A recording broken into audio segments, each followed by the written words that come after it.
Terungkap rumah tiktokers Galih Los di Bekasi, Ketua RT ungkap kesehariannya.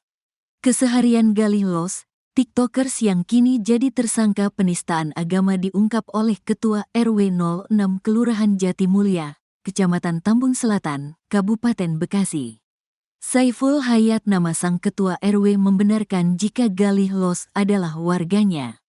Namun ketika ditanya lebih lanjut, Saiful mengaku tidak banyak tahu soal Galih Los. Benar warga saya, dia tinggal di RT 02 RW 06. Namun terkait penangkapan dan kegiatan Galih sehari-hari saya gak tahu, kata Saiful, Rabu, tanggal 24 April tahun 2024. Saiful juga baru tahu Galih Los ditangkap polisi setelah orang tuanya melapor. Saya dapat info dari orang tuanya dan itu sebatas laporan saja dari orang tuanya. Bilang ke saya bahwa Galih ditangkap, ucapnya. Dari informasi yang dia dapat, Galih ditangkap saat sedang berada di luar lingkungan tempat tinggalnya. Soal kasus yang kini menjerat Galih, Saiful sempat mendapat penjelasan dari kedua orang tuanya. Orang tua Galih saat itu sempat menyinggung perihal video. Orang tuanya sempat kasih tahu.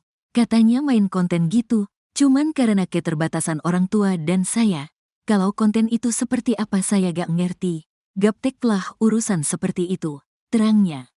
Untuk kepribadian Galih seperti apa, dirinya tidak mengetahui walaupun sudah cukup lama tinggal di lingkungannya.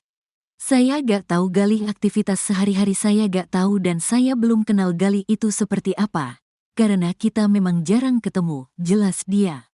Menurutnya, keseharian Galih berbanding 180 derajat dengan Galih di dunia maya. Sebagai kreator konten TikTok dengan nama @galilos29 ia sudah memiliki 667.000 followers.